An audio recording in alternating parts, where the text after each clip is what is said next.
50-ից ավելի միջոցառումներ, ճանաչողական այցեր, բազմաթիվ ցուցադրություններ։ Ապրիլի 18-ին հուշարձանների եւ տեսարժան վայրերի միջազգային օրվան ընթառաջ Կրթության, գիտության, մշակույթի եւ սպորտի նախարարությունը հանրապետության ողջ տարածքում իրականացնում է հուշարձանների պահպանության խթանման ուղղված միջոցառումներ։ Դպրոցների հետ մարզերում կազմակերպվում են մաքրման աշխատանքներ հուշարձանների, քայլարշավներ, կրթական բնույթի տարբեր ծրագրեր։ Միջոցառումներ են կազմակերպելու նաև պատմամշակութային ժառանգության գիտահետազոտական կենտրոնն ու պատմամշակութային արգելոց թանգարանների եւ պատմական միջավայրի պահպանության ծառայությունը։ Միջոցառումները մեզ մոտ մեկնարկել են այսօր Երևան քաղաքի պատմության թանգարանում այս պահին ընթանում է կլոր սեղան քննարկում հուշարձանների խնդիրներին առնչվող եւ զուգահեռաբար բացվում է կարճաժամկետ մեկշաբաթյա ուրեմն ցուցադրություն, որտեղ ներկայացվելու են վերջին 1-2 տարիների ընթացքում Երևան քաղաքում իրականացված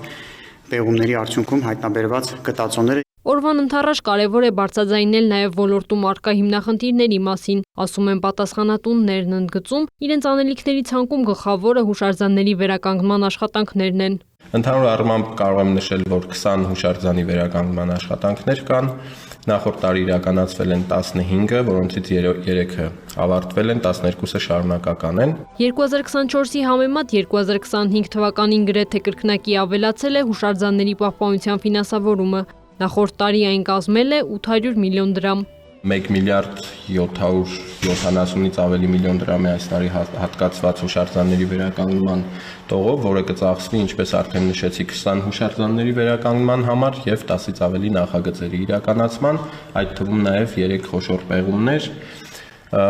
որոնք նաեւ մեր գործընկեր կազմակերպություններն են իրականացնելու։ Բայց հուշարձանների պահպանությունը դժվար է միայն պետական ռեսուրսներով ապահովել։ Անհրաժեշտ է նաև պահպանության գործում հանրության ակտիվ ներգրավվածությունը, երբեմն սակայն հուշարձանները ոչ թե պահպանվում, այլ վանդալիզմի են ենթարկվում։ 2024 թվականին ունեցել ենք 93 իրավախախտման դեպքեր, 10-ի վերաբերյալ հարուցվել է քրեական վարույթ, ունենք նաև գանձախոսություններ, ապօրինի շինարարություններ, 25 թվականի ամփոփելով առաջի եռամսյակը ունեցել են 21 իրավախախտման դեպք,